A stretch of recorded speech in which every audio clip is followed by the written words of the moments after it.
നമസ്കാരം.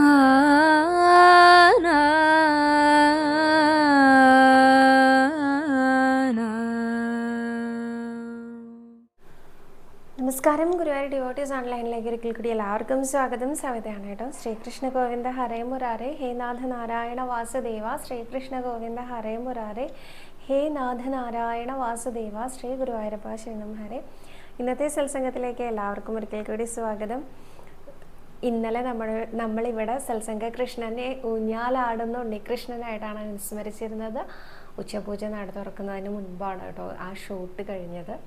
ഉച്ചപൂജയ്ക്ക് ഇന്നലെ ഊഞ്ഞാലാടുന്ന ഉണ്ണികൃഷ്ണനായിട്ട് തന്നെ ആയിരുന്നു എന്ന് പറയുമ്പോൾ മനസ്സ് നിറഞ്ഞു. എന്താ പറയേണ്ടതെന്ന് ശല്യ അത്രയും സന്തോഷമായി. ഗുരുവായൂരപ്പൻ നമ്മുടെ കൂടെ തന്നെ ഓരോ നിമിഷവും ഉണ്ട്. സത്സംഗം കേട്ടുകൊണ്ടിരിക്കുന്നുണ്ട്. സവിത എന്ന് അങ്ങനെയാണോ പറഞ്ഞത്, അങ്ങനെയാണോ സങ്കല്പിക്കണേ, അങ്ങനെ തന്നെ ആവട്ടെ എന്ന് വിചാരിച്ച പോലെ തോന്നി. ആ രണ്ട് കൈകളും എൻ്റെ ശിരസിൽ വെച്ച് അനുഗ്രഹിക്കുന്നതായിട്ട് തന്നെ തോന്നുന്നു. വളരെ വളരെ വളരെ സന്തോഷം തോന്നുന്നു. ശ്രീ ഗുരുവായൂരപ്പൻ്റെ പാദ നമസ്കാരം ചെയ്തുകൊണ്ട് ഇന്ന് കുഞ്ഞുണ്ണികൃഷ്ണൻ, ഒരു കയ്യിലെ വെണ്ണയും ഒരു കയ്യിലെ ഓടക്കുഴലും പിടിച്ചു നിൽക്കുന്ന കുഞ്ഞുണ്ണികൃഷ്ണനാണ് നമ്മുടെ സത്സംഗ കൃഷ്ണൻ. ഇടയ്ക്ക് വല്ലപ്പോഴുമൊക്കെ എങ്ങനെയാണോ ഉച്ചപൂജയുടെ അലങ്കാരം അതുപോലെ തന്നെ ഈ സത്സംഗത്തിലും വന്നാൽ വലിയ സന്തോഷമാവും ഉണ്ണികൃഷ്ണ എന്ന് പറഞ്ഞുകൊണ്ട് ഇന്ന് നമ്മുടെ ആ ഒരു സത്സംഗ കൃഷ്ണനെ വെണ്ണയും ഓടക്കോലും പിടിച്ചു നിൽക്കുന്ന, കാലിൽ കാൽത്തളകൾ ഇട്ടിട്ടുള്ള, കൈവളകൾ ഇട്ടിട്ടുള്ള, അരയിൽ കിങ്ങിണി കെട്ടിയിട്ടുള്ള, പുലിനഖമാല ഇട്ടിട്ടുള്ള, മോതിരം ഇട്ടിട്ടുള്ള, കാപ്പണിഞ്ഞിട്ടുള്ള, നല്ല സുന്ദരനായിട്ടുള്ള പീലിത്തിരുമുടിയൊക്കെ കെട്ടി വെച്ചുകൊണ്ട് ആ ഒരു കുഞ്ഞു പട്ടുകോണകം മാത്രം എടുത്തുകൊണ്ട് നമ്മളെയൊക്കെ നോക്കി വല്ലാതെ പുഞ്ചിരിക്കുന്ന ആ ഒരു എന്താ പറയുക, എടുത്തു കൊണ്ടുപോകാൻ തോന്നുന്ന അത്രയും മനോഹര രൂപിയായിട്ടുള്ള നമ്മുടെ കുഞ്ഞുണ്ണി കൃഷ്ണനെ നമസ്കരിച്ചുകൊണ്ട് ആദ്യത്തെ ചോദ്യം നോക്കാം കേട്ടോ. ബിന്ദു മോഹൻ എന്നൊരു ഭക്ത വെച്ചിട്ടുണ്ട്, ഗുരുവായൂരിൽ നമുക്ക് പേന പൂജിക്കാൻ പറ്റുമോ എന്ന്. നോക്കൂ, ഗുരുവായൂർ മഹാക്ഷേത്രം എന്ന് എല്ലാവർക്കും അറിയാലോ. അപ്പോൾ ഒരുപാട് തിരക്കുകൾ മേൽശാന്തിക്ക് വരുന്നുണ്ട്, അതും നമുക്ക് എല്ലാവർക്കും അറിയാം. അതുകൊണ്ട് തന്നെ ചരട് പൂജിക്കുക, ചരട് ജപിക്കുക, അതുപോലെ പേന പൂജിക്കുക തുടങ്ങിയ സാധാരണ ക്ഷേത്രങ്ങളിലുള്ള വഴിപാടുകളൊന്നും തന്നെ ഇവിടെ നടക്കാറില്ല കേട്ടോ. അത് പ്രാക്ടിക്കലി അത് ബുദ്ധിമുട്ടാണ് എന്നുള്ളത് കൊണ്ടാണ് അങ്ങനെ ഒരു വഴിപാട് ദേവസ്വം റിസീപ്റ്റ് ചെയ്യാനായിട്ട് പറ്റില്ല. നമുക്ക് അങ്ങനെ ചെയ്യാൻ സാധിക്കില്ല കേട്ടോ. നമുക്ക് ഗുരുവായൂരപ്പന് പേന വാങ്ങി സമർപ്പിക്കാം, അതല്ലാതെ പൂജിച്ച് വാങ്ങുക എന്നുള്ളത് ഇല്ല. താലി പൂജ മാത്രമാണ് അങ്ങനെ ഒരു പൂജിച്ച് വാങ്ങൽ വഴിപാട് നടക്കുന്നത് കേട്ടോ. റിജി ബാബു എന്നൊരു ഭക്ത, ഞാൻ വായിക്കാം കേട്ടോ. ഞാനും 2 വട്ടം ഒരു സംശയം ചോദിച്ചു, മറുപടി കിട്ടിയില്ല. പക്ഷേ പരിഭവം ഒന്നുമില്ല, അതറിയാനുള്ള സമയമായിട്ടില്ല എന്ന് വിശ്വസിക്കുന്നു. ഇനി മറുപടി പറഞ്ഞത് ഞാൻ അറിയാതെയാണോ, എല്ലാ വീഡിയോസും ഞാൻ കാണുന്നുണ്ട് എന്നാണ് എൻ്റെ വിശ്വാസം. അറിയില്ല. എന്തായാലും ഇനി നേരിട്ട് എന്തെങ്കിലും കാണുമ്പോൾ ഞാൻ ചോദിക്കാം. എന്തെങ്കിലും ക്ഷേത്രത്തിൽ വെച്ച് സവിതയെയും വിഷ്ണുവിനെയും കണ്ടുമുട്ടും എന്നാണ് വിശ്വാസം. എനിക്ക് സന്തോഷമുണ്ട്, ഇത്തിരി വിഷമമുണ്ട് കേട്ടോ ഇത് വായിക്കുമ്പോൾ. സന്തോഷം എന്തിനാണെങ്കിൽ, ഞാൻ ഈ ചോദ്യങ്ങളും ഉത്തരങ്ങളും എടുത്തില്ല പറഞ്ഞിട്ട് പേഴ്സണലി ഒഫൻസീവായിട്ട് എടുക്കാത്തതിൽ വളരെയധികം നന്ദിയും സന്തോഷവും ഞാൻ അറിയിക്കുന്നു. രണ്ടാമത്തെ കാര്യം എന്താണെന്ന് വെച്ചാൽ, ഇതെല്ലാം ഗുരുവായൂരപ്പൻ്റെ നിയോഗം കൊണ്ടാണ് പറയുന്നതും പറയാതിരിക്കുന്നതും ഒക്കെ എന്ന് കണക്കാക്കുന്നത് വലിയ മനസ്സ് തന്നെയാണ്. ഇങ്ങനെ ഞാനൊരു വീഡിയോയിൽ പറഞ്ഞപ്പോൾ അതിൻ്റെ താഴെ വന്ന് ഒരു കമൻറ്റായിരുന്നു, അത് ശരി, നിങ്ങൾ നോക്കാത്തതിന്, നിങ്ങൾ ആൻസർ പറയാത്തതിന് അതിൻ്റെ കുറ്റവും ഗുരുവായൂരപ്പനാണോ എന്ന് ചോദിച്ചിരുന്നു. അങ്ങനെയല്ല കേട്ടോ ഞാൻ ഉദ്ദേശിക്കണേ. ഏത് ചോദ്യം എടുക്കണം, ഏത് ചോദ്യം എടുക്കണ്ട എന്നുള്ളതൊക്കെ നമ്മുടെ ഗുരുവായൂരപ്പനെ തീരുമാനിക്കണേന്നാണ് ഞാൻ വിശ്വസിക്കുന്നത്. അതേ വിശ്വാസ പ്രമാണങ്ങൾ നിരത്തുന്ന ഒരു ഭക്തയെ കണ്ടുമുട്ടിയതിൽ വലിയ സന്തോഷം. ഇനി അടുത്ത എൻ്റെ ഒരു പരിഭവം എന്താണെന്ന് വെച്ചാൽ, രണ്ടാമത് ഒന്നുകൂടെ ചോദിക്കാമായിരുന്നു, അല്ലെങ്കിൽ മൂന്നാമത് ഒന്നുകൂടെ ചോദിക്കാമായിരുന്നു. ഞാൻ ശരിക്കും കാണാത്തതുകൊണ്ട് തന്നെയാണ്. നോക്കൂ, ഞാൻ എല്ലാ കമൻസും വായിച്ച് നോക്കുന്നുണ്ട് കേട്ടോ. ഇങ്ങോട്ട് വരുന്നതിന് മുൻപ് എല്ലാ കമൻസും ഒന്ന് വായിച്ചത് ഏതാ വായിക്കാത്തത് ഏതാന്ന് കൺഫ്യൂഷൻ വരാതിരിക്കാനായിട്ട് എല്ലാത്തിനും ഒരു ലൈക്ക് അടിച്ച് വെച്ചിട്ടാണ് ഞാൻ വരാറുള്ളത്. സമയം പോലെ ഞാൻ സ്ക്രീൻഷോട്ട് എടുത്ത് വെച്ച് വരാറുണ്ട്. അതായത് ഷൂട്ട് ചെയ്ത് വേഗം പോകണം, വിഷ്ണുവിന് തിരക്കുണ്ട് അല്ലെങ്കിൽ എനിക്ക് തിരക്കുണ്ടെന്നുണ്ടെങ്കിൽ ഞാൻ മുമ്പേ സ്ക്രീൻഷോട്ട് എടുത്ത് വെച്ച് ആ ചോദ്യങ്ങൾ നോക്കി വായിച്ച് അങ്ങനെയാണ് മറുപടി പറയാറുള്ളത്. എന്നിട്ടും ഞാൻ പല ചോദ്യങ്ങളും വിട്ടുപോകുന്നു എന്ന് പറയുമ്പോൾ അത് ആൻസർ പറയാനുള്ള സമയമായിട്ടില്ല എന്ന് അദ്ദേഹം തീരുമാനിക്കുന്നത് കൊണ്ടായിരിക്കില്ലേ എന്ന്. ആ ആൻസർ എൻ്റെ വായിൽ നിന്ന് വരുന്ന ആ ഒരു ഉത്തരം ചിലപ്പോൾ നിങ്ങൾക്ക് തൃപ്തികരമല്ലാത്ത തരത്തിലാണ് വരുന്നതെങ്കിൽ അത് നമ്മുടെ ഉണ്ണികൃഷ്ണൻ ഒരിക്കലും അനുവദിക്കില്ല. ആരെയും വേദനിപ്പിക്കുന്നത് നമ്മുടെ ഉണ്ണികൃഷ്ണന് ഇഷ്ടമില്ല. അപ്പോൾ നിങ്ങൾ ചോദിക്കുന്ന ചോദ്യം എനിക്ക് മനസ്സിലായ രീതി വേറെയാണെങ്കിൽ ഞാൻ അതിൻ്റെ ആൻസർ പറയുന്നത് എൻറ്റയർലി ഡിഫറെൻ്റ് ആയിട്ടായിരിക്കും. അത് കേൾക്കുന്ന ഭക്തയ്ക്ക് ചിലപ്പോൾ അത് മനപ്രയാസം ഉണ്ടാക്കും. അങ്ങനെ വേണ്ട എന്ന് കരുതിയിട്ടായിരിക്കാം ഉണ്ണികൃഷ്ണൻ അതെന്നെ മറച്ചു പിടിക്കുന്നത് എന്ന് ഞാൻ വിശ്വസിക്കുന്നു. അതല്ലെങ്കിൽ ആ ചോദ്യത്തിന് ഉത്തരം പറഞ്ഞാൽ സവിതയ്ക്ക് ഏതെങ്കിലും തരത്തിലുള്ള ബുദ്ധിമുട്ട് വരാനുള്ള സാധ്യതയുണ്ട് എന്ന് കണ്ടാലും ഭഗവാൻ അതെന്നെ കൊണ്ട് പറയിപ്പിക്കില്ല. കാരണം നിങ്ങളെപ്പോലെ തന്നെ എന്നെയും ഭഗവാന് പ്രിയപ്പെട്ടതാണ് എന്നാണ് ഞാൻ വിശ്വസിക്കുന്നത്. അപ്പോൾ ഇരു കൂട്ടർക്കും സങ്കടപ്പെടാതിരിക്കാൻ വേണ്ടിയിട്ടായിരിക്കാം ആ ചോദ്യത്തിന് ഉത്തരം എനിക്ക് പറയാതിരിക്കാൻ തോന്നുന്നത്, അല്ലെങ്കിൽ ഞാൻ കാണാതെ പോകുന്നത് എന്നാണ് ഞാൻ വിശ്വസിക്കുന്നത്. എൻ്റെ അതേ വിശ്വാസ പ്രമാണങ്ങളിലൂടെയാണ് റെജി ചേച്ചി പോകുന്നത് എന്നെനിക്ക് തോന്നുന്നു. അതുകൊണ്ട് തന്നെ എനിക്ക് വലിയ സന്തോഷം തോന്നുന്നു. അപ്പോൾ ഇനി ഒരിക്കൽ കൂടി ചോദിക്കൂ, ഞാൻ കാണുന്നതിനനുസരിച്ച് മറുപടി പറയാം കേട്ടോ. അടുത്ത ചോദ്യം ലേഖാരവി എന്നൊരു ഭക്ത ചോദിച്ചിട്ടുണ്ട്. സവിത പറഞ്ഞല്ലോ നാമം എഴുതുമ്പോൾ ഒരു വരിയെങ്കിലും മുടങ്ങാതെ എഴുതുന്നതാണ് നല്ലതെന്ന്. എന്നാൽ പീരീഡ്സ് ടൈമിൽ നാമം എഴുതാൻ പറ്റുമോ? നാരായണ നാമമാണ് ഞാൻ എഴുതുന്നത്, മറുപടി തരാമോ? നാരായണ നാമത്തിന് ഒരു ശുദ്ധാശുദ്ധങ്ങളും നോക്കാനില്ല എന്ന് ഞാൻ പറയാറുണ്ടല്ലോ. നാരായണനാമം എഴുതാനും ചൊല്ലാനും ഒക്കെ പീരീഡ്സ് ടൈം ആണെങ്കിലും പുലയോ വാലായ്മയോ ഉള്ള സമയമാണെങ്കിലും ഏത് സമയത്തും നമുക്കതൊക്കെ ചൊല്ലാം അല്ലെങ്കിൽ എഴുതാൻ സാധിക്കും കേട്ടോ. അതിന് യാതൊരു തരത്തിലുള്ള ശുദ്ധാശുദ്ധങ്ങളും നോക്കാനില്ല കേട്ടോ. ഇത് പറഞ്ഞ സമയത്താണ് ഇന്നലെ സിന്ധു എന്നൊരു ഭക്ത എനിക്ക് മെസ്സേജ് അയച്ചിട്ടുണ്ടായിരുന്നു കേട്ടോ. സിന്ധു ചേച്ചി പറയാണ്, ഞാൻ പറഞ്ഞ വാക്കുകളൊക്കെ സിന്ധു ചേച്ചി എന്നോട് പറഞ്ഞു. നിങ്ങൾ ഏതെങ്കിലും ഒരു വഴിപാട് നേരുമ്പോൾ ഇന്ന കാര്യം നടന്നാൽ ഇന്ന കാര്യം ചെയ്യാം എന്ന് പറയുന്നതിന് പകരം ആ കാര്യങ്ങൾ ചെയ്തോളൂ, എല്ലാം ഭഗവാനെ ഏൽപ്പിച്ചോളൂ എന്ന് പറഞ്ഞ് കേട്ടതിന് പ്രകാരം ആ ചേച്ചി വഴിപാട് നേർന്നത് വേഗം തന്നെ ചെയ്യാൻ തീരുമാനിച്ചു. അത് തൊട്ട് ആ ചേച്ചിയുടെ ജീവിതത്തിൽ മാറ്റങ്ങൾ വരാൻ തുടങ്ങി. എന്ത് കാര്യത്തിന് വേണ്ടിയിട്ടാണോ വഴിപാട് ഷീട്ടാക്കാം എന്ന് വിചാരിച്ചത് അതിനൊരു ദിവസവും കണക്കാക്കിയിട്ടോ. കാരണം നാളെ തന്നെ വന്ന് ചെയ്യാൻ പറ്റിയെന്ന് വരില്ല, ദൂരദേശത്ത് നിന്ന് വരുന്ന ചേച്ചിയാണ്. അപ്പോൾ ഇന്ന ദിവസം ഞാൻ ഗുരുവായൂർ വന്ന് ഈ വഴിപാട് ചെയ്യാം, കാര്യം നടന്നാലും ഇല്ലെങ്കിലും എന്ന് വിചാരിച്ചത് തൊട്ട് ആ കാര്യങ്ങളിലെല്ലാം നേരെ വരാൻ തുടങ്ങി. ഏത് ദിവസമാണോ വഴിപാട് ചെയ്യേണ്ടത് ആ ദിവസം ആകുമ്പോഴേക്കും തന്നെ ഓൾമോസ്റ്റ് ആ പ്രശ്നങ്ങളൊക്കെ തീർന്നു. ഇവിടെ വന്നു വഴിപാട് ചെയ്തു തിരിച്ചു പോയപ്പോഴേക്കും എല്ലാ പ്രശ്നങ്ങളും നേരെയായി എന്ന് പറഞ്ഞു. അപ്പോൾ അതേമാതിരി തന്നെ വളരെ ഡൗൺ ആയിട്ട് പോയ സമയത്തും നാരായണ നാരായണ നാരായണ എന്ന് മുറുകെ പിടിച്ചു എന്നും പറഞ്ഞു. അപ്പോൾ ഈ വാക്കുകളെല്ലാം സത്യമാണ് സവിത പറയുന്നത് അതേപോലെ ഉൾക്കൊണ്ട് അതേപോലെ ചെയ്തു, എല്ലാം ഗുരുവായൂരപ്പൻ നേരേക്ക് തന്നു എന്ന് പറഞ്ഞു കേട്ടോ. എനിക്ക് ഭയങ്കര സന്തോഷമായി കേട്ടപ്പോൾ. ഞാൻ എൻ്റെ ഒരു അനുഭവങ്ങളാണ് നിങ്ങളോട് ഓരോരുത്തരോടും പങ്കുവെക്കുന്നത്. ഒരു പർട്ടിക്കുലർ ഇന്ന ദിവസം ഇന്നതുണ്ടായി എന്നല്ല എങ്കിലും ഞാൻ ഓരോ കാര്യങ്ങൾ പറയുന്നതും എൻ്റെ ജീവിതത്തിൽ പ്രാക്ടിക്കലായ കാര്യങ്ങൾ മാത്രമാണ്. ഇപ്പം ഞാൻ എല്ലാവരുടെ അടുത്തും പറയാറുണ്ട്, നിങ്ങൾക്ക് ഏതെങ്കിലും തരത്തിലുള്ള ശാരീരിക അസ്വസ്ഥതകളോ ബുദ്ധിമുട്ടുകളോ വല്ലായ്മകളോ ഉണ്ടെങ്കിൽ നിങ്ങൾ നാരായണീയത്തിനെ ആശ്രയിക്കൂ, നാരായണീയം വഴി ഗുരുവായൂരപ്പനെ വിളിക്കൂ, എല്ലാ പ്രശ്നങ്ങൾക്കും പരിഹാരമാണ് നാരായണീയം എന്ന് പറയാറുണ്ട്. എനിക്കതിനെ വിശ്വാസം വരാൻ കാരണം എൻ്റെ അസുഖം അല്ലെങ്കിൽ എൻ്റെ അമ്മയുടെ വലിയ അസുഖം മാറി എന്നുള്ളത് കൊണ്ട് തന്നെയാണ്. ഇതേമാതിരി ഞാൻ നിങ്ങളോട് ഓരോ കാര്യം പറയുന്നത് നാരായണനാമം ജപിച്ചോളൂ നമ്മുടെ എല്ലാ പ്രശ്നങ്ങളും തീരും എന്ന് പറയുന്നത് വളരെ കോംപ്ലിക്കേറ്റഡ് ആയിട്ട്. ഇപ്പോൾ ഒരു നൂല് കെട്ട് പിണഞ്ഞ് കിടക്കുന്ന നൂലുണ്ടല്ലോ, ആ കെട്ട് നൂല് പൊട്ടാതെ ആ കെട്ട് മുഴുവൻ അഴിച്ചെടുക്കുന്നത് എങ്ങനെയാണെന്ന് അറിയാത്ത അവസ്ഥയിൽ കിടന്നിരുന്ന എൻ്റെ ജീവിതമാണ് നാരായണനാമം കൊണ്ട് മാറിമറിഞ്ഞത്.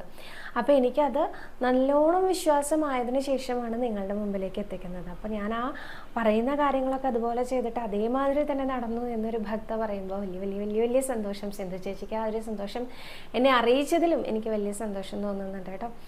അടുത്ത ചോദ്യം സരസ്വതി എന്ന ഭക്ത പറഞ്ഞിട്ടുണ്ട്, സദാ എൻ്റെ ചോദ്യങ്ങൾ കൂടി എടുക്കൂ, ഹരേ ഗുരുവായൂരപ്പ എന്ന് പറഞ്ഞിട്ടുണ്ട് കേട്ടോ. ചോദ്യം ഞാൻ കണ്ടിട്ടില്ല സരസ്വതി ചേച്ചി, മുന്നത്തെ ഏതെങ്കിലും വീഡിയോയിലാണ് ആ ചോദ്യം ഇട്ടിരിക്കുന്നത് എങ്കിൽ ഒന്നുകൂടി ആവർത്തിച്ച് അത് ചോദ്യങ്ങൾ ചോദിക്കണം കേട്ടോ. ചില ചോദ്യങ്ങൾ നമ്മൾ മലയാളത്തിൽ ഇംഗ്ലീഷിൽ ടൈപ്പ് ചെയ്യുമ്പോൾ അത് മലയാളത്തിലായി വരുന്നതാണല്ലോ. ചിലപ്പോൾ ആ ഫോണ്ടിൽ അങ്ങോട്ടും ഇങ്ങോട്ടൊക്കെ വ്യത്യാസം വന്ന് എനിക്ക് ഒട്ടും കണക്ട് ചെയ്യാൻ പറ്റാത്ത രീതിയിലുള്ള ഒരു ചോദ്യമായി മാറും. അത് ചിലപ്പോൾ നിങ്ങൾ ഉദ്ദേശിച്ച ശരിക്കുള്ള ചോദ്യമായിരിക്കും, പക്ഷെ എനിക്ക് വായിച്ചാലും മനസ്സിലാവില്ല. അങ്ങനെയുള്ളതും ഞാൻ വിട്ടു പോവാറുണ്ട്. അങ്ങനെ ഏതെങ്കിലും വിട്ടുപോയതാണോ എന്നൊന്നും അറിയില്ല. അപ്പോൾ സരസ്വതി ചോദിച്ചു ഒന്നുകൂടെ ചോദിക്കൂ കേട്ടോ. ഞാൻ കാണാത്തത് കൊണ്ടാണ് മറുപടി പറയാത്തത്, ആരെയും വേദനിപ്പിക്കാൻ വേണ്ടിയിട്ടല്ല കേട്ടോ. അടുത്ത ചോദ്യം അതുൽ പി നാഥ് എന്നൊരു ഭക്തൻ ചോദിച്ചിട്ടുണ്ട്, ക്ഷേത്രം കോയ്മ എന്നാൽ ആരാണ്, അവരെ എങ്ങനെ തിരിച്ചറിയും എന്നാണ്. ക്ഷേത്രം കോയ്മ എന്ന് പറയുന്നത് 12 പേരാണ് കോയ്മയായിട്ടുണ്ടാവുക. അവരുടെ ഒരു കാലാവധി 1 വർഷക്കാലത്തേക്കാണ് ഒരു കോയ്മ ഉണ്ടാവുക. അവർ തിരിച്ചറിയുക എന്ന് പറഞ്ഞാൽ ഒരു പിസ്ത ഗ്രീൻ കളറിലുള്ള ഷോളാണ് അവരുടെ ഉണ്ടാവുക കേട്ടോ. ഓരോ യൂണിഫോമാണല്ലോ ഓരോരുത്തർക്കും. കാവൽക്കാർക്ക് നമ്മൾ കാണാറുണ്ട് 2 തരത്തിലുള്ള യൂണിഫോമാണ് അവർക്കുള്ളത്. മഞ്ഞ മുണ്ടും അതുപോലെ ആഷ് വേഷ്ടിയും അല്ലെങ്കിൽ നീല വേഷ്ടിയും. ഇത് രണ്ടും കാവൽക്കാരാണ്. പിന്നെ ഒരു ഡാർക്ക് റോസ് പിങ്ക് എന്നൊക്കെ പറയാവുന്ന ഒരു കളറാണ് ഒരു കെൽസോ എന്ന് പറഞ്ഞ വിഭാഗത്തിന്. അതുപോലെ ഡാർക്ക് ഗ്രീൻ ആണ് എസ് ഒ സെക്യൂരിറ്റി ഓഫീസർ എന്ന് പറയുന്ന വിഭാഗത്തിന്. അതേമാതിരി തന്നെ ഒരു പിസ്ത ഗ്രീൻ കളറാണ് ഈ ഒരു കോയ്മ എന്ന് പറയുന്ന വിഭാഗത്തിന്. ഇനി ഇതൊന്നും അല്ലാതെ നാരായണമുണ്ട് ഇട്ട ഹെൽത്ത് വിഭാഗം ജീവനക്കാരുണ്ട് കേട്ടോ. കഴിഞ്ഞ പ്രാവശ്യം ഞാൻ അവരെ പറയാൻ മറന്നുപോയി എന്ന് പറഞ്ഞിട്ട് അതിലൊരു ജീവനക്കാരൻ പറഞ്ഞു, എന്താ ഹെൽത്ത് വിഭാഗക്കാരൊന്നും ജോലി ചെയ്യുന്നില്ല ഇവിടെ നിന്ന്. അപ്പോൾ ഞാൻ പറഞ്ഞു, അയ്യോ ഞാൻ അങ്ങനെ ഉദ്ദേശിച്ചില്ല, കളറ് ഡിഫറൻസ് അല്ല, അവരുടെ വേഷ്ടി തന്നെയാണ് നാരായണമുണ്ടാണ് എന്നേ ഉള്ളൂ. അപ്പോൾ ഞാൻ അങ്ങനെ ഓർത്തില്ല പറയാമെന്ന് പറഞ്ഞു. ക്ഷമ ചോദിക്കുന്നു. ഇപ്പോൾ അവരെയും പറയുന്നു. ഹെൽത്ത് ഡിപ്പാർട്ട്മെൻറ്റിലുള്ള ആളുകളും ഉണ്ട്. അങ്ങനെ അനേകം കാറ്റഗറി ഉണ്ടല്ലോ അവിടെ. അത് ഓരോ യൂണിഫോമും ഉണ്ടല്ലോ. അപ്പോൾ കോയ്മയുടെ യൂണിഫോം എന്ന് പറയുന്നത് ഒരു പിസ്ത ഗ്രീൻ കളർ ഷോളാണ് കേട്ടോ അവരുടെ യൂണിഫോം. ഇനി അവരുടെ എന്താണ് അവരുടെ ഡ്യൂട്ടീസ് എന്ന് പറയുന്നത്, ഒരു മെറൂൺ ഷോളും ഉണ്ട് കേട്ടോ. അത് ഡാർക്ക് മെറൂണും ഉണ്ട്. അകത്തെ കോയ്മയുണ്ട്, പുറത്തെ കോയ്മയുണ്ട്. ഇനി അവരുടെ ഡ്യൂട്ടീസ് എന്താണെന്ന് ചോദിച്ചു കഴിഞ്ഞാൽ അവരാണ് പ്രസാദ വിതരണം നടത്തുന്നത്. പ്രസാദ കൗണ്ടറിൽ പ്രസാദ വിതരണം നടത്തുന്നത് കോയ്മമാരാണ്. അതാണ് അവരുടെ മെയിൻ ഡ്യൂട്ടി. അതുമാതിരി തന്നെ അവർ കല്യാണം നടത്തുന്നത് കോയ്മയാണ്, വാഹനപൂജ നടത്തുന്നത് കോയ്മയാണ്, ചോറൂണ് നടത്തുന്നത് കോയ്മയാണ്. ഇനി അകത്തെ കോയ്മ എന്ന് പറഞ്ഞിട്ട് 2 പേരുണ്ടായിരിക്കും. അവരുടെ ഡ്യൂട്ടി എന്ന് പറഞ്ഞാൽ ഓൾ ഇൻ ഓൾ ആണ് കേട്ടോ. അതായത് അകത്ത് പൂവ് സംഘടിപ്പിച്ച് കൊടുക്കുക. അതായത് ഭാര്യമാരാണ് അവിടെ പൂവ് ഒരുക്കുന്നത്, അല്ലെങ്കിൽ കഴകക്കാരാണ് അവിടെ പൂവ് ഒരുക്കുന്നത്. ആ ഒരുക്കുന്ന പൂവ് ഓരോരുത്തർക്കും ആവശ്യാനുസരണം എത്തിച്ചു കൊടുക്കൽ. അവിടെ എല്ലാത്തിനും ഒരു കോർഡിനേഷൻ എന്ന് പറയില്ലേ, ആ കോർഡിനേഷൻ ചെയ്യുന്ന അല്ലെങ്കിൽ കോർഡിനേറ്റർ ആയിട്ട് നിൽക്കുന്ന ആളാണ് കോയ്മ.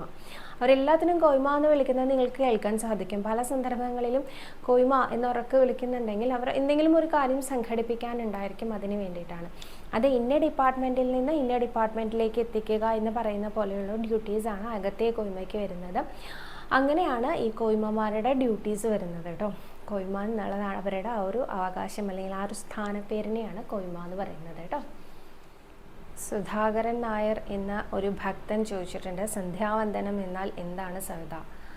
സന്ധ്യാവന്ദനം എന്ന് പറയുന്നത് എനിക്ക് അറിയാവുന്ന സന്ധ്യാവന്ദനം പലതരത്തിലും ഉണ്ടായിരിക്കാം. ചിലപ്പോൾ എനിക്കറിയാവുന്ന സന്ധ്യാവന്ദനം എന്ന് പറയുന്നത് ബ്രാഹ്മണർ രാവിലെ പ്രഭാതവന്ദനവും അതുപോലെ പ്രദോഷവന്ദനവും ചെയ്യാറുണ്ട്. ഗായത്രി അടക്കമുള്ള മന്ത്രങ്ങളോട് കൂടിയിട്ട് അവർക്ക് ചെയ്യേണ്ട കുറച്ച് കർമ്മങ്ങളുണ്ട്. അതിനെയാണ് സന്ധ്യാവന്ദനം എന്ന് പറയുന്നത് കേട്ടോ.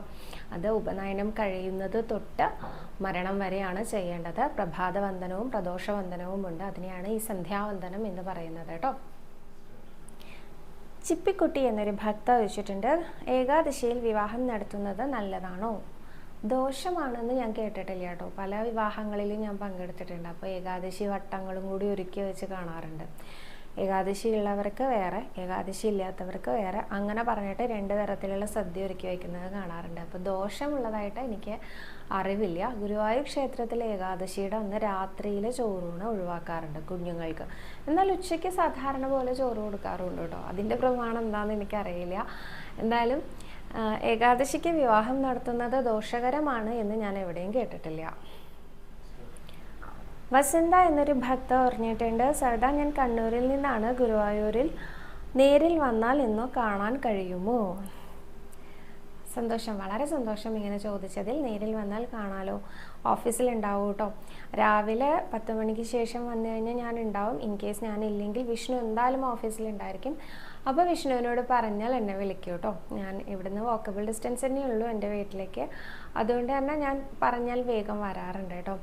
അപ്പോൾ ഓഫീസിന് എവിടെയാണെന്ന് അറിയില്ലെങ്കിൽ മഞ്ജുലാൽ പരിസരത്തിൽ നിന്ന് കുറച്ചുകൂടെ മുന്നോട്ട് പോയാൽ റെയിൽവേ ഓവർ ബ്രിഡ്ജ് കാണാം. അതിൻ്റെ ഇടത് വശത്തായിട്ട് ഉള്ള ബിൽഡിങ്ങിൽ ഫസ്റ്റ് ഫ്ലോറിലാണ് ഈ ഓഫീസ് വരുന്നത്.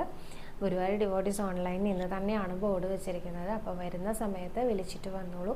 വിളിച്ചിട്ട് വരിക എന്ന് പറഞ്ഞ് നിങ്ങളൊരു 2 ദിവസം മുമ്പെങ്കിലും മെസ്സേജ് ഇട്ട് വെക്കണം കേട്ടോ. കാരണം എന്താ വെച്ചാൽ 2 ദിവസമൊക്കെ പെൻഡിങ് വരുന്നുണ്ട് എൻ്റെ മെസ്സേജ്. ഞാൻ നോക്കുന്നുണ്ട് എല്ലാ ദിവസവും, എന്നാലും എത്തിക്കാൻ പറ്റുന്നില്ല മുഴുവനായിട്ടും. അപ്പോൾ വിളിച്ചാൽ കിട്ടില്ല. ഞാൻ ഇന്നലത്തെ വീഡിയോയിലടക്കം പറഞ്ഞിരുന്നു വിളിച്ചാൽ കിട്ടില്ല, ദയവ് ചെയ്ത് എനിക്ക് മെസ്സേജ് അയക്കണമെന്ന്. എന്നിട്ടും വിളിച്ചിരുന്നു കേട്ടോ, 2-3 പ്രാവശ്യം, അതും ആവശ്യമില്ലാതെ വിളിച്ചിട്ടുണ്ടായിരുന്നു. അപ്പോൾ ഇങ്ങനെയുള്ള ആളുകളെ മനസ്സിലാക്കാതെ പോകുന്നത് എന്താണെന്നറിയോ, ഒരുപാട് ആവശ്യകതയോടുകൂടി വിളിക്കുന്ന അല്ലെങ്കിൽ സമീപിക്കുന്ന കുറേ ആളുകളുണ്ട്. അവർക്ക് അത്യാവശ്യം സംശയങ്ങളൊക്കെ വരുമ്പോൾ ചോദിക്കാനുള്ള ഒരാൾ എന്നുള്ള രീതിയിൽ കുറച്ച് പേരെങ്കിലും എന്നെ കണക്കാക്കുന്നുണ്ട്. അങ്ങനെ കണക്കാക്കുന്നവരുടെ മുമ്പിൽ പോലും ആൻസർ പറയാത്തൊരവസ്ഥ വരും എനിക്ക്. കാരണം ആവശ്യമില്ലാതെ വിളിച്ച് ശല്യപ്പെടുത്തുന്ന പോലെ വിളിക്കുകയാണ്. അപ്പോൾ ഞാൻ പറഞ്ഞു, ഞാനിപ്പോൾ വളരെ തിരക്കിലാണ്, അതുകൊണ്ട് ദയവേത് എനിക്ക് മെസ്സേജ് അയക്കൂ എന്ന് പറഞ്ഞ് ഫോൺ വെച്ചതിന് ശേഷം ഒരു മെസ്സേജും ഇല്ല. അപ്പോൾ അവർ വേണച്ചിട്ട് വിളിച്ചതല്ലേ. അപ്പോൾ ഒരു സ്ത്രീയുടെ നമ്പർ കിട്ടുമ്പോൾ വേഗം തന്നെ വിളിക്കാമെന്ന് ശ്രമിക്കുന്നതിനേക്കാൾ നല്ലത് നിങ്ങൾ 2 തവണ ചിന്തിക്കൂ. ഇത് പല ആളുകൾക്കും ഉപകാരപ്പെടുന്ന ഒരു നമ്പറല്ലേ, എന്തിനാ വെറുതെ അതില്ലാണ്ടാക്കണേ. അപ്പോൾ അങ്ങനെ ഫ്ലേർട്ട് ചെയ്യാനാണെങ്കിൽ ഇഷ്ടംപോലെ വേറെ നമ്പേഴ്സ് ഉണ്ടാവും, എന്തിനാ ഇതിലൊക്കെ വിളിക്കണേ, കഷ്ടമുണ്ട് കേട്ടോ. അടുത്ത ചോദ്യം, ബിന്ദു അരവിന്ദ് എന്നൊരു ഭക്ത ചോദിച്ചിട്ടുണ്ട്. സവിതയ്ക്കും വിഷ്ണുവിനും നമസ്കാരം. ഈ കുഞ്ഞുണ്ണിയെയും ഊഞ്ഞാലിനെയും അതുപോലെ ആനയെയും അതിൻ്റെ പുറത്തിരുന്ന് നമ്മളെ നോക്കി ചിരിക്കുന്ന ഉണ്ണിയെയും ഒക്കെ ഈ പാതാളാഞ്ജന ശിലയിൽ തന്നെയാണോ ചാർത്തുന്നത്, അല്ലെങ്കിൽ വേറെ ഏതെങ്കിലും കൂടെ ഉപയോഗിക്കാറുണ്ടോ? അത്ര വലുപ്പം യഥാർത്ഥ വിഗ്രഹത്തിനുണ്ടോ എന്നാണ് ചോദ്യം കേട്ടോ. ഇത് കുറേ പേർക്കുള്ള സംശയമാണ്. നമ്മൾ ഇതിനു മുമ്പും കുറേ പ്രാവശ്യം പറഞ്ഞിട്ടുണ്ട്, എന്നാലും ഈ ചോദ്യം ഇടയ്ക്കിടയ്ക്ക് വരാറുണ്ട് കേട്ടോ. ശരിയല്ലേ, നമുക്ക് നന്നായിട്ട് തോന്നും അങ്ങനെ.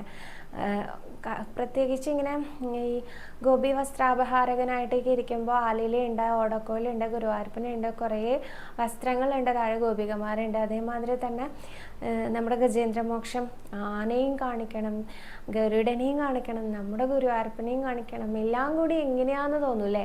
പക്ഷെ എല്ലാം ആ പാതാളാഞ്ജന ശിലയിൽ തന്നെയാണ് നമ്മൾ കാണുന്നത്. ഇതിനൊക്കെ സ്ഥലമുണ്ടോ ചോദിച്ചാൽ, നമ്മുടെ ഉണ്ണികൃഷ്ണൻ വിചാരിച്ചാൽ എന്താലേ ചെയ്യാൻ പറ്റാത്തത്.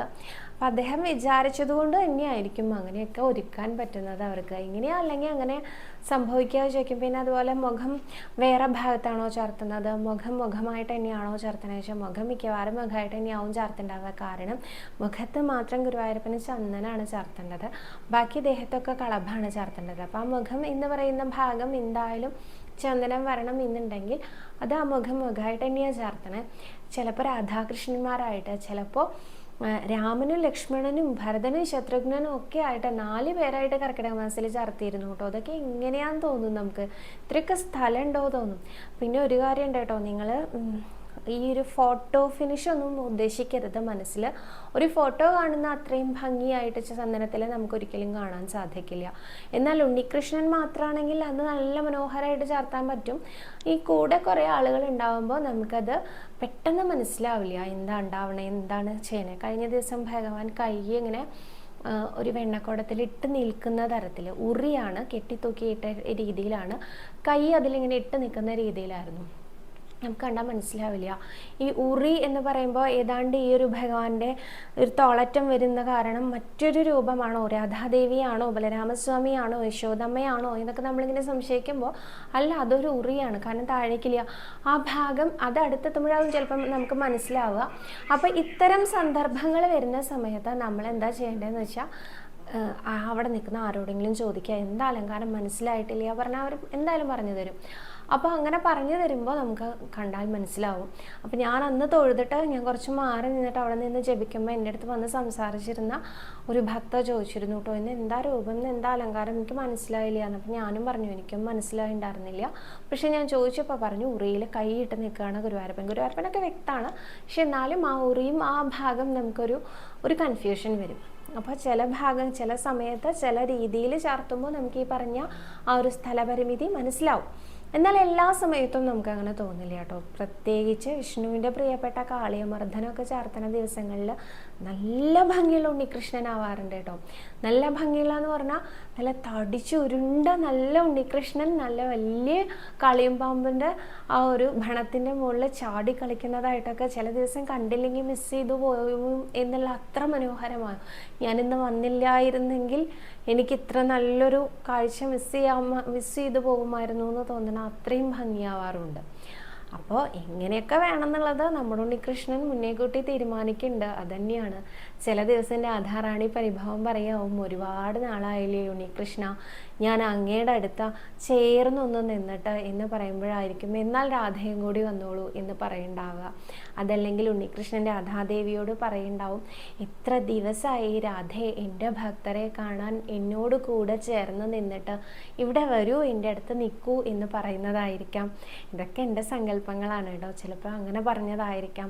അല്ലെങ്കിൽ അമ്മയോട് കൂടി സംസാരിച്ചുകൊണ്ടിരിക്കുമ്പോൾ യശോദമ്മയുടെ കൂടെ കുഞ്ഞു വികൃതിയൊക്കെ കാണിക്കുന്നതിൻ്റെ ഇടയിലാവും ഉച്ചപൂജ അലങ്കാരം വന്നത്. അപ്പോൾ അമ്മേനെയും കൂടി അവിടെ പിടിച്ചിരുത്തിയതായിരിക്കാം.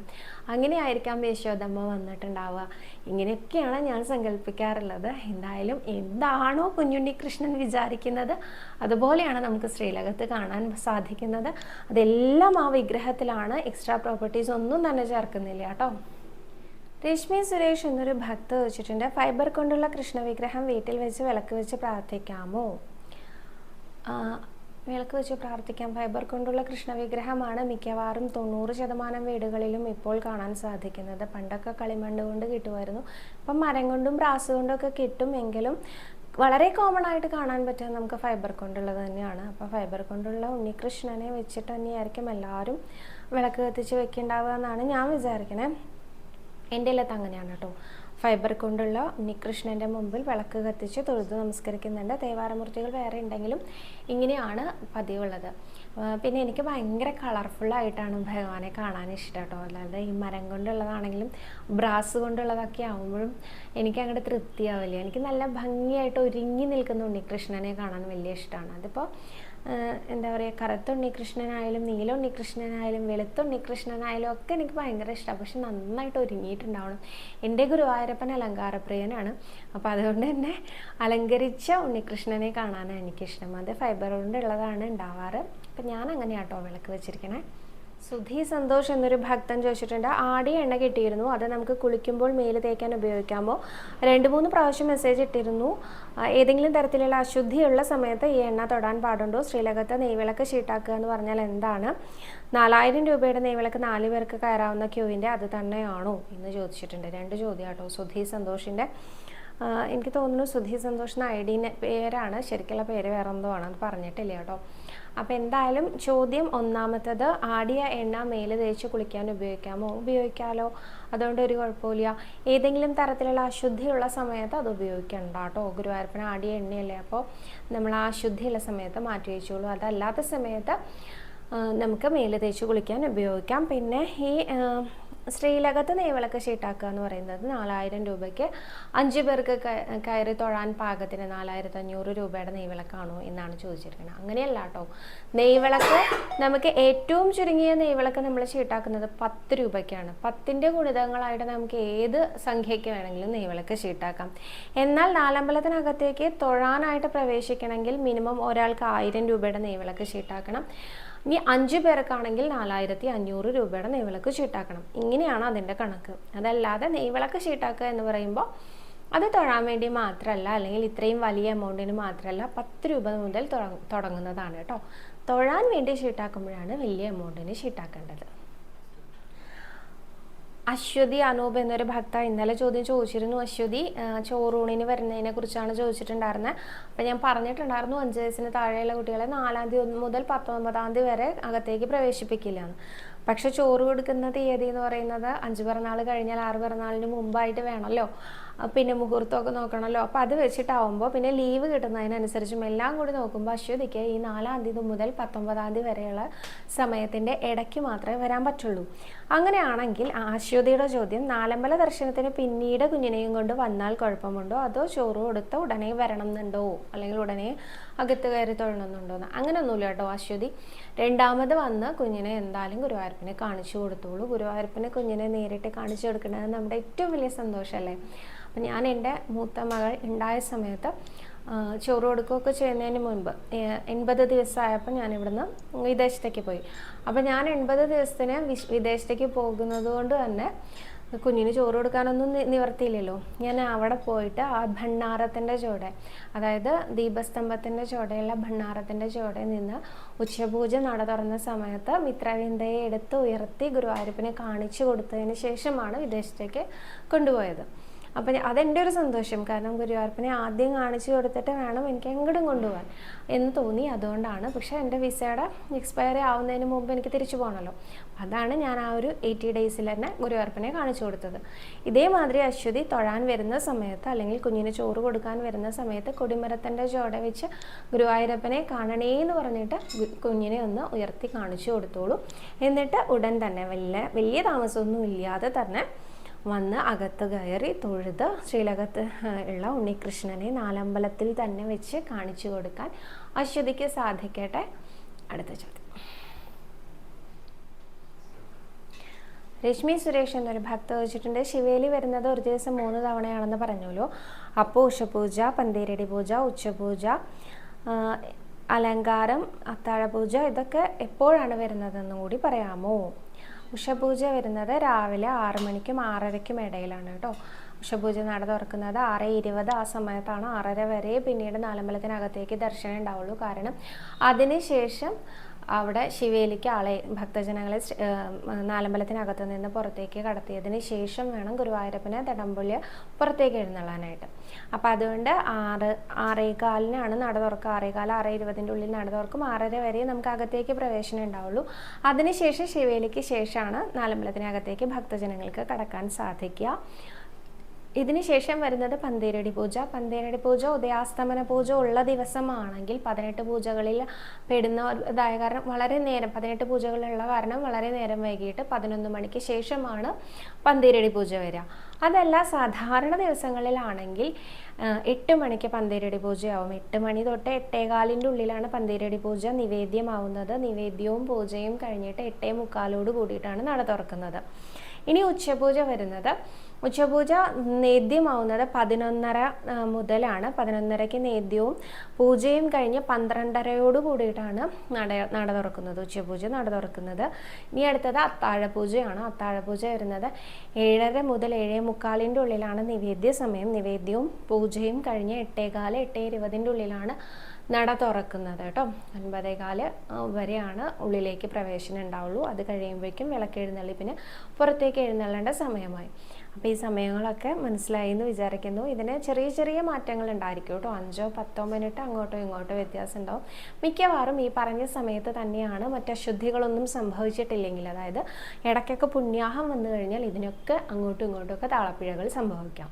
മോളി എന്നൊരു ഭക്ത പറഞ്ഞിട്ടുണ്ട്, സദക്കുട്ടിയോട് എനിക്കൊരു പരാതിയുണ്ട്. എന്തെന്നാൽ ഞാൻ കുറേ സംശയങ്ങൾ ചോദിച്ചു, ഒന്നിനും മറുപടി പറഞ്ഞില്ല.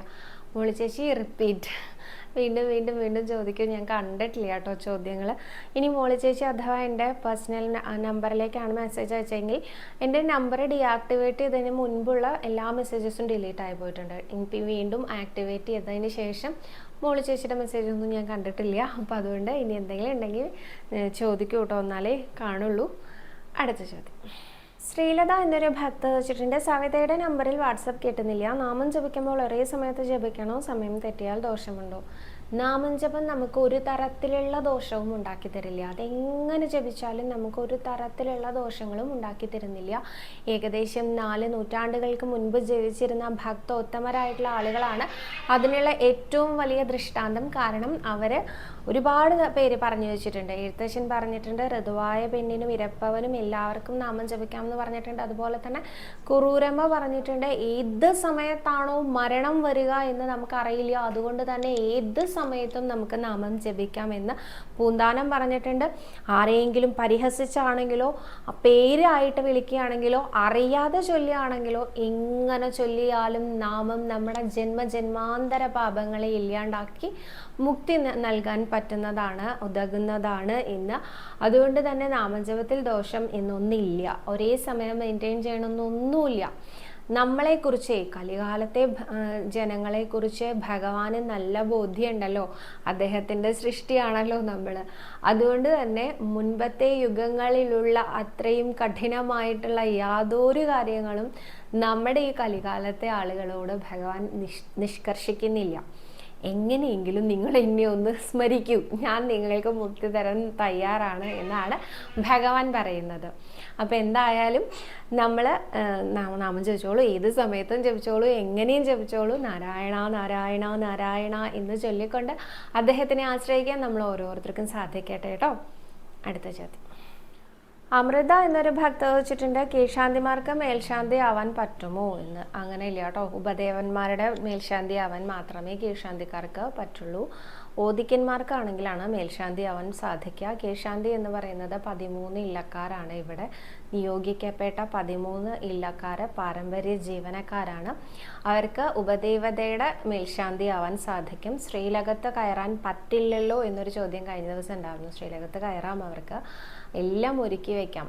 അവരുടെ ഒരു വിളക്ക് വെപ്പ് എന്ന് പറഞ്ഞിട്ടുള്ള ഒരു ചുമതലയുണ്ട്. അത് 2:30 വന്ന് ശ്രീലകത്ത് കയറി വിളക്കൊക്കെ തെളിച്ച് അതിന് എന്താ വെച്ചാൽ ഒരുക്കി വെക്കുക എന്ന് പറയില്ലേ, മേൽശാന്തിക്ക് എല്ലാം ചെയ്യാൻ ഒരുക്കി വെക്കുന്ന അസിസ്റ്റൻസ് എന്ന് പറയില്ലേ, അതാണ് അവരുടെ ആ ഒരു ശ്രീലകത്തെ ജോലി. അതേപോലെ തന്നെ ദീപാരാധനയുടെ സമയത്ത് ആ നട തുറക്കാൻ നിൽക്കുന്നത് കീഴ്ശാന്തി ആയിരിക്കും. നട തുറക്കുന്ന ഉടനെ തന്നെ അവിടെ ആരതി തുടങ്ങുമല്ലോ, അപ്പോൾ ആ തുറക്കാൻ നിൽക്കുന്നത് കീഴ്ശാന്തിയാണ്. അങ്ങനെ കീഴ്ശാന്തിക്ക് അനേകം ചുമതലകളുണ്ട്. അവർക്ക് ശ്രീലകത്തും കയറാൻ പറ്റും, എന്നാൽ അവർക്ക് മേൽശാന്തി സ്ഥാനത്തിന് യോഗ്യരല്ല എന്നാണ് പറയപ്പെടുന്നത്.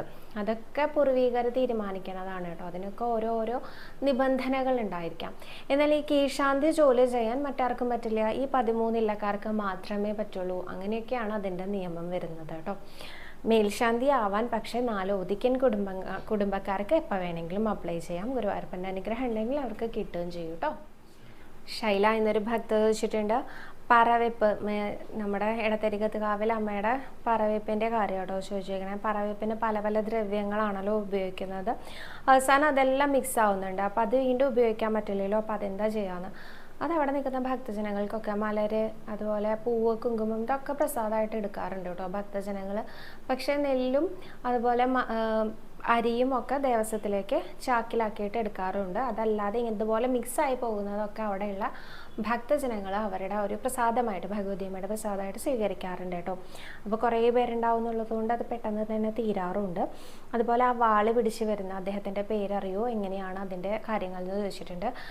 ഇവിടെ എടത്തരകത്ത് കാവിൽ അമ്മയുടെ നിയോഗിക്കപ്പെട്ട വെളിച്ചപ്പാടാണ് അദ്ദേഹം. ഇതിന് മാത്രമല്ല കേട്ടോ, വലിയ ചുറ്റുവിളക്ക് വരികയാണെങ്കിൽ ഈ വെളിച്ചപ്പാടിൻ്റെ ഒരു തുള്ളൽ വെളിച്ചപ്പെടലുണ്ട് കേട്ടോ ഭഗവതിയമ്മയ്ക്ക്. അതുപോലെ തന്നെ ഈ കളയെഴുതിപ്പാട്ടിൻ്റെ ദിവസങ്ങളിൽ എല്ലാ ദിവസവും അവിടെ വെളിച്ചപ്പാടിൻ്റെ സാന്നിധ്യം ഉണ്ടായിരിക്കണം, കളയെഴുതിപ്പാട്ടിൻ്റെ ആ സമയത്ത്.